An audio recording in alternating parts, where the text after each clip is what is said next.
You know that feeling, right? Sinking into a super comfy chair, maybe, or that first sip of coffee in the morning. Oh, yeah. Those simple, perfect moments. Exactly. Well, today we're kind of diving into something that seems simple on the surface, a beginner's Indonesian lesson. Right. But what's fascinating is how it pulls together two things most people really enjoy. Unexpectedly. Yeah, we were looking at the notes for Absolute Beginner Indonesian Lesson #22. And the title is just great. Indonesian fried chicken and massages, a match made in heaven. See? Fried chicken and massages, it definitely caught my eye. It's a fun pairing. How does a basic language lesson even connect those? But it seems like it uses them to teach some core vocabulary and grammar, and maybe a bit about Indonesian culture too. That's exactly it. It starts with the basics, the key words. Okay, let's hear them. So, first up, you have ayam goreng, Fried chicken, got it. then pijat, that's massage. Okay, the 2 stars. And then a really useful word, inak. This one means delicious for food, but also pleasant or nice, more generally. Oh, okay, so it's versatile. Enak. Very. And then betul, which means true or correct. Ayam goreng, pijat, enak, betul. Seems like a solid start. Definitely. The lesson also gives us 2 ways to say very. There's sekali, Sekali. which works in like formal and informal settings. And then there's banget. Banget, how's that different? Banget is much more informal, more casual conversation. Good distinction to know. Anything else in this first batch? Yeah, 2 more. Terkinal, meaning to be famous, Kirkinala. Okay. and tahu, which means to know. Tahu. All right, so we have our building blocks. How does the lesson put them together? It gives some really good example sentences. The first one jumps right in. Wah, ayam goreng ini enak sekali. Oh, so like, wow. Exactly. Wow, this fried chicken is very delicious. Uses ayam goreng ini enak sekali. Perfect. Captures that feeling. What else? A practical one. Mau minta pijat sekarang. Well, I asked massage now, so I would like a massage now. You got it. And for betul, there's jawabannya betul. The answer is true. Or correct. Right. And also just a simple ya betul. Yes, that's right. Okay, straightforward. Then back to the chicken, but different angle. Ayam goreng itu mahal. Itu, that means that. So that fried chicken is expensive. Precisely. And then it gets a bit more specific, adds some cultural detail. Oh. Di Indonesia, ayam goreng dibuat menggunakan kunyit sebagai bumbu utamanya. Okay, hold on. The Indonesia, ayam goreng dibuat fried chicken is made menggunakan, using. Using, yeah. Kunyit is turmeric. Turmeric. Okay, sebagai bumbu utamanya, as the main spice, main seasoning. Mint seasoning, exactly.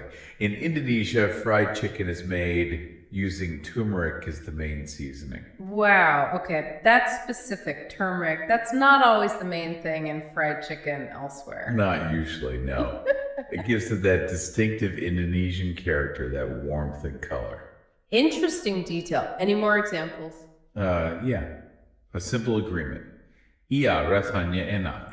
Yes, the taste is nice, or yes, it's nice. Using enak again. And something different. Dingin sekali. Cold, so it's very cold. Using sekali again. Right. And to show the informal banget, there's bubur itu enak banget. Bubur. Porridge. Yeah, porridge or congee. So that porridge is very tasty, using banget for emphasis. Nice. Okay, so sekali, bang it both ways to crank up the enak. Exactly. Then there's one using terkenal, famous. Bir bintang ada bir piling terkenal di Indonesia. Bintang beer is the most famous beer in Indonesia. Makes sense. Yep. And finally, a question with tahu, to know. Tahu Jakarta. Know Jakarta, or do you know Jakarta? You got it. So, a pretty good mix to see how the words work. Definitely. Okay, let's go back to enak for a second. You said it wasn't just delicious. That sounds culturally significant, maybe? I think it is, yeah. The lesson notes really emphasize this. It's delicious for food, sure, but it stretches to cover anything pleasant. A feeling, a situation. So it's broader than just taste, like a general feeling of niceness. Exactly right. Look at the examples they give. Pijatnya enak. A massage was nice. Makes sense. Enak for a feeling. Right. Then bir itu tidak begitu enak. That beer isn't so tasty. Or maybe just isn't so nice. Yeah, works either way. But then there's kuaka hari ini enak. Today's weather is nice, pleasant. You wouldn't say delicious weather in English. No, you wouldn't. Yeah. And that's the key insight, I think. Using enak for the weather, for a massage, for food, it suggests maybe a more unified way of appreciating pleasant experiences. Yeah, like a good feeling is a good feeling, whatever the source. Less separated than how we might talk about it in English sometimes. Could be. It definitely highlights appreciating those simple, positive moments, a really neat aspect of the language. It really is. Okay, so vocabulary, the nuances of enak. What about the grammar part? You mentioned ini and itu. Right, this and that. The main point in the lesson is about word order. In Indonesian, these demonstratives usually come after the noun they describe. Okay, so the opposite of English. We say this fried chicken. But in Indonesian, it's ayam goreng ini. Literally, fried chicken this. Gotcha. Modifier follows the noun. Exactly.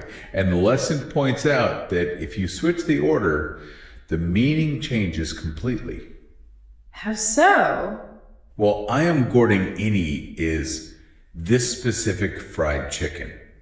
But ini ayam goreng means this is fried chicken. You're identifying the thing. Ah, right. One is pointing out which chicken, the other saying what this thing is. Precisely. It's a fundamental grammar point. Yeah. They give a simple example. Puthon And my tree, this.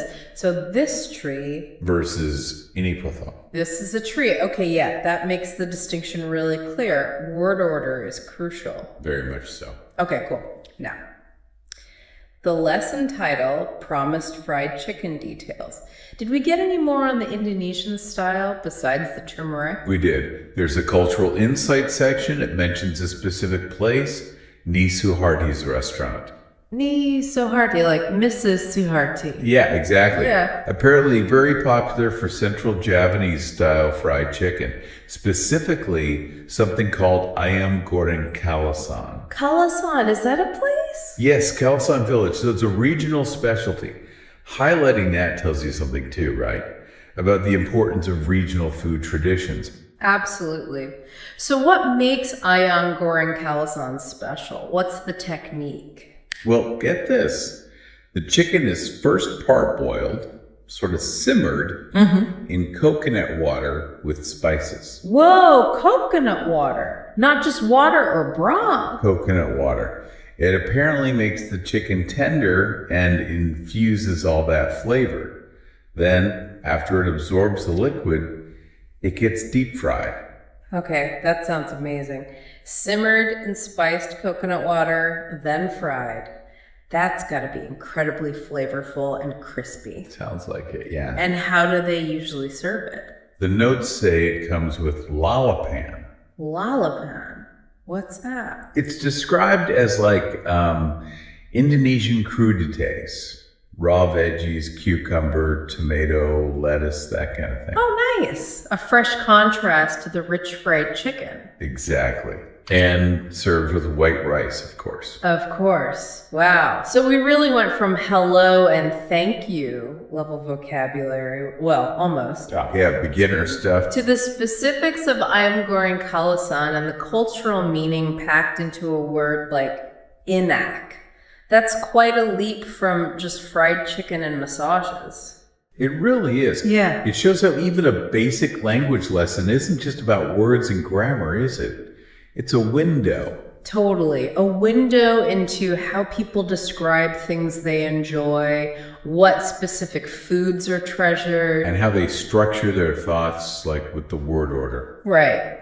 So, just to recap the journey, we got the key words ayam goreng, pijat, enak, betul, sekali, banget, terkenal, tahu.